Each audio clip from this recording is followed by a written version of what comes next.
right, guys. So it's a new Ameyaw meet, and I'm with the guys everybody is talking about currently on social media. They have the most anticipated movie in Ghana at the moment. It's coming out to March. It's called Aloe and Vera. So Aloe Vera. I'm sure you've seen the teaser and trailer out there already. So Peter is the director. Peter, so tell us, how did you come by this concept? Ameyaw, before I come to that, I'm a very big fan of yours.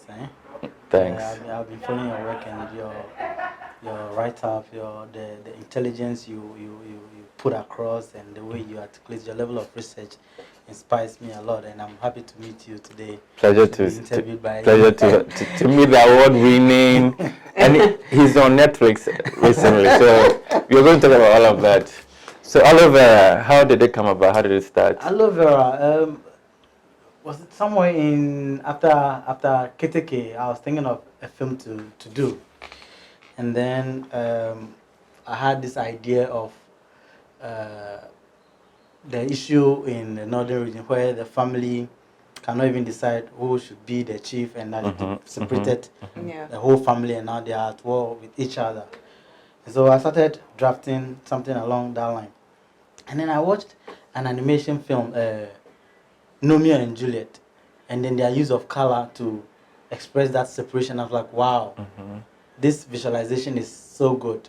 And so I took some inspiration from their use of the colors. I mean, of course, the storylines, I just left it for them. I just took the colors they used to visually depict that separation. And so I was like, okay, so what could be the title of this film if I have to use colors? And I saw a kiosk that was painted orange, and on it they've written Aloe Vera, and there's a people standing in front of it. I think a friend of mine sent it to me from a film festival we attended. I mean, it's not related to this, but in relation to something else. And I was like, whoa, Aloe Vera, this sounds interesting. And it comes to orange. So at what point do they get to orange? And I realized that, okay, orange, that would be difficult. Orange would be yellow and red, I think. Yeah. And so that will not fit well. And I said, okay, how about the Aloe Vera plant? Like Aloe Vera plant. And okay, and I said, okay, let me just do a little research. And then I came to the color blue and then yellow, and I said, okay, this could settle well for me for the film that I want to tell. And then I chose the color yellow and blue, and I chose the title Aloe Vera, and then wrote a story around it, considering the conflicts that happen in our region, our country, even in Africa, that you said this tribe cannot marry this tribe, and they are at war with each other, and these people do not agree because this person wants to be the chief. You know, all these situations I put together to make a film that Africans can also relate. Of course, this is not a new kind of story. Yeah. Stories we've heard several times and over. So because we've heard it several times and over, people can easily try to predict what it is. So the issue now is, how do you sustain the interest of the people through the film? And that is where our creativity comes in telling this story that everybody seems to have already heard so many times. You talked about how you chose the title. Now I want to dive a bit into how you chose the cast, because with me right here is Alex. I've worked with Alex in the past, and she's in the lead, and this is her first sort of role in acting. How did you decide to take that risk with her? What was it about her that you thought would fit that role? And then also in terms of how you chose your cast in general. Of course, I've worked with some cast in the past, and so when I was writing, some of them were in my mind. But generally, I love to audition for cast, because every time there are new people coming up, and even no matter how many times they've acted, someone can still do better than others. And so I talked to MK Casting, Marco Kwaji, to hold an audition for me. So we had an audition, and then we had the numbers for the film, and some of them we did head hunt, like some of the popular ones. And so this lead cast that we are looking for the female side, we are not getting. Now, of course, Aaron, who played the male lead, also came for the audition, so he was selected from the audition. But we are not getting this male lead, like female lead. And so we organized another close audition. We still didn't get. And then we announced for headhunt. Plenty of pictures were thrown at us. We're still not getting. I mean, casting director had so many options, but I knew what I was looking for, so I just they are not going to work. And then I remember that when I was in film school, Nafti, a friend of mine, Joseph Akwesi, did a short film for one of the students' competitions in Nafti, and he used this girl. Uh, so I was like, okay, let me look at this. Let me look for this film. So I asked that the link be sent to me, and then they sent the link, and I went up like, yes, this is the girl, and that was Alexandra. So I was like, yeah, this is the girl. So I quickly told Marco that we need to look for this girl. That's the casting director. So I got her number from Joseph Akwesi, and then I gave it to Marco, and I said Marco should talk to her, and then Marco will call her and say, okay, let's meet this and that. Then Marco will be ready and go, you know what? Oh, I can't come today. No, something happened and I couldn't make it. And then Marco will come. Peter, she said she can't make it. So, oh, this girl. Okay, did you agree on something? Okay, yeah, she agreed on Thursday. Or something. I said, okay, then meet her on Thursday. Then Thursday, you can say, oh, this one too. So it got to a point, it would have gotten to that point that you said, let her go. But I told Marco that, you know what, you just follow. So Marco suggested, okay, Peter, I want to go to her house to audition her. You think it's a good idea? Are you okay with that? I said, yeah, if you have to go to her house to audition her, just go. Because I think she will be good for it. So Marco arranged with her and she said, okay, Marco can come to her house. I was just waiting for her to say that I just left the house. She didn't say I just left the house. She said I'm home. So Marco went and then had the audition, and she was so right for the role, and so I took her on, and then that's how we got to this project. Great. So Alexandra, how was it like working with Peter? It was amazing. I'm so glad that whatever fears I had in the beginning before I joined on the projects were completely diffused when I worked with him. For me, the thing that stood out was just the focus and the team spirit that the crew had, and then the cast. Because in Ghana, when it comes to film, people say a lot of times that people are not professional, and that wasn't my experience at all. From the director to like the person you would consider the least, everybody was so hell-bent on making sure that the production was a complete and total success. So coming into the film and having that experience was definitely eye-opening for me, because I've never experienced that on small-scale projects, because I've been behind the scenes on these things.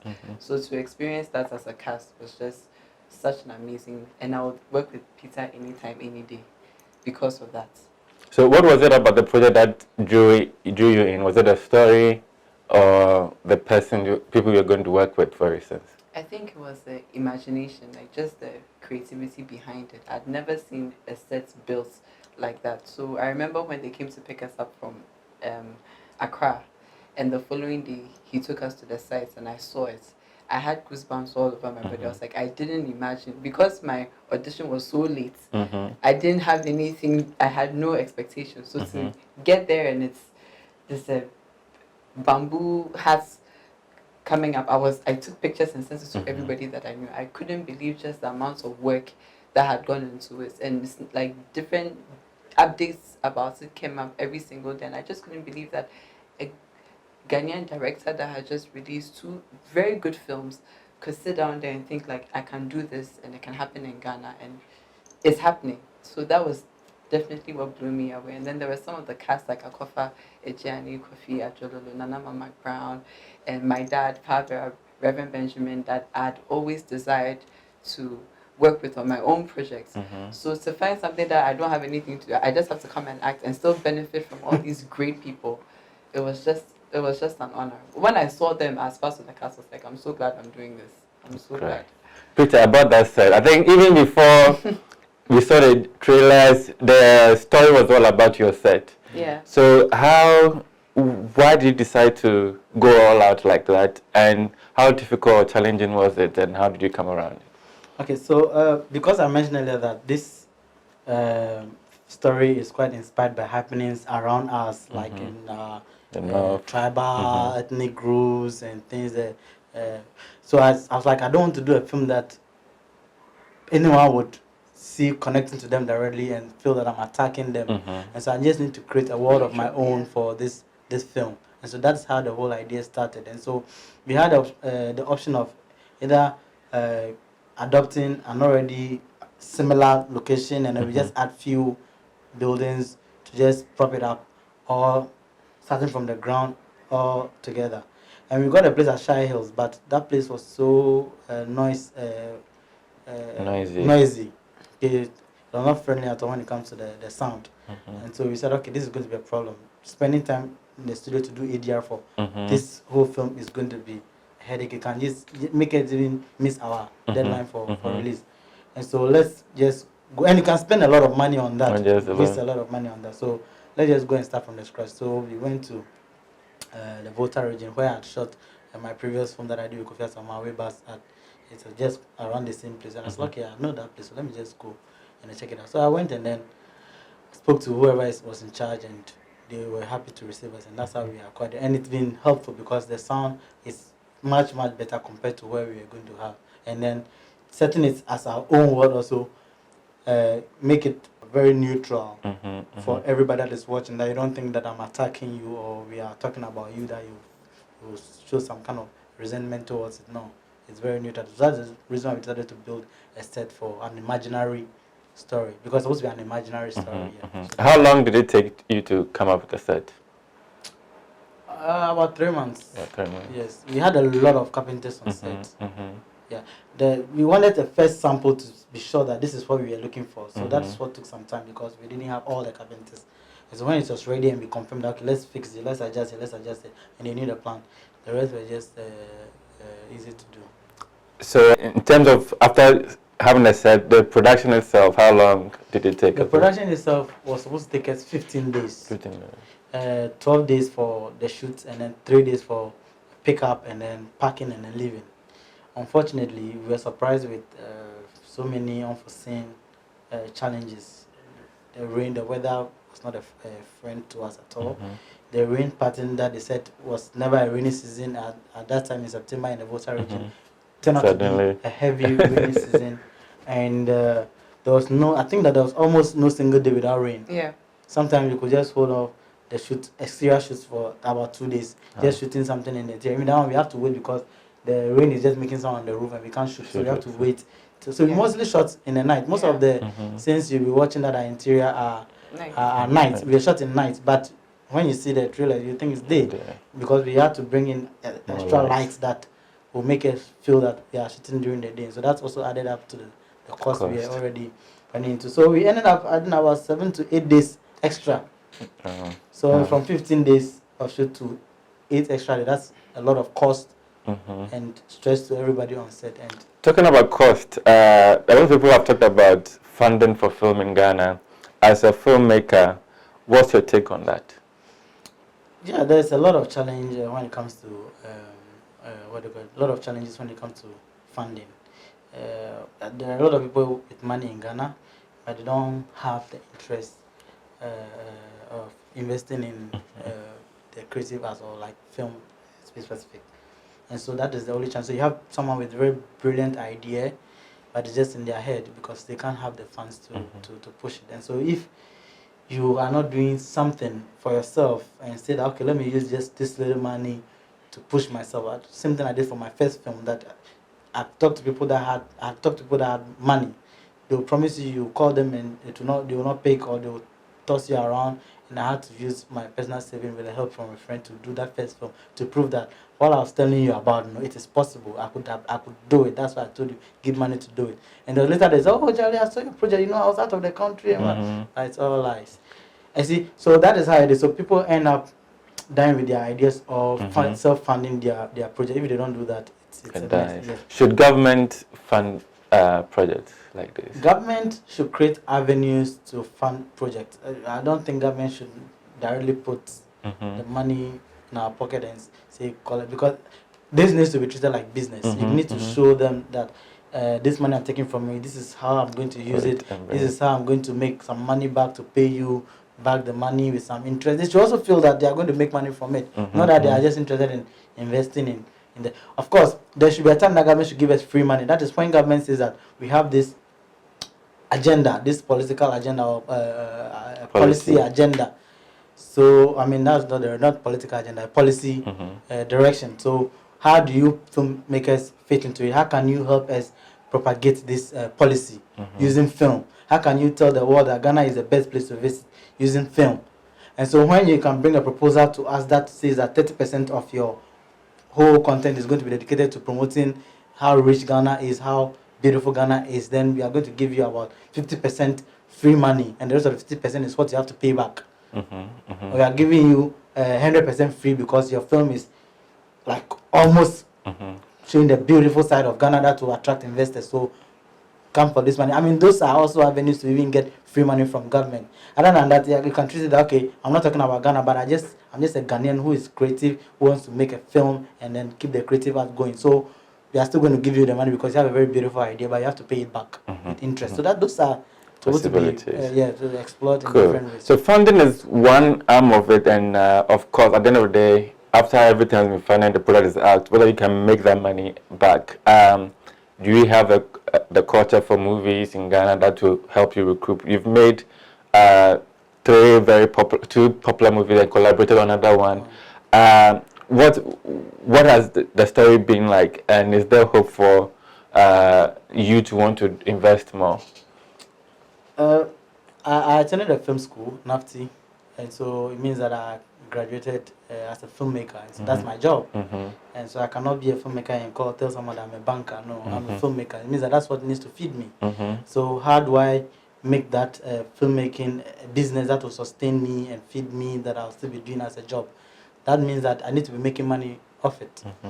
So the only challenge we have now is the distribution channels. I mean, I've not seen any Ghanaian that says I'm a distribution company and I'm a distribution agency. Come and let me market a film internationally.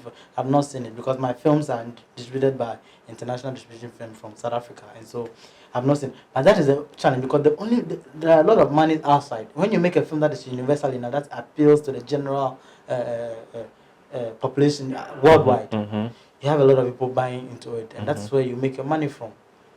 And so that is what my previous films have been. And so people outside Ghana have also fell in love with it. So when even if I'm not able to make enough money from Ghana, I can make some money from distribution deals.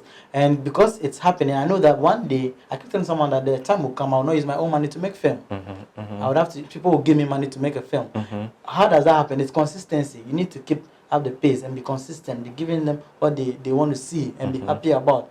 And then with time, that reward is going to come. And so once I'm not running at a loss with my films, I don't see a reason why I should stop making films. Because at the end, we're able to make some money back that you can invest into the next film, because that is what is important. I could have used that money to buy some car somewhere or some other house and then relax, and then after 2 years I'm like, hey, it's a car song. But you need to just keep working, because once you work, it inspires other people also as much as it gives you a job to be feeding yourself. Alex, I've not neglected you, but I've been meaning to have this guy for a long time. So once I have him, I have to squeeze everything out of him. Problem. So again, back to distribution.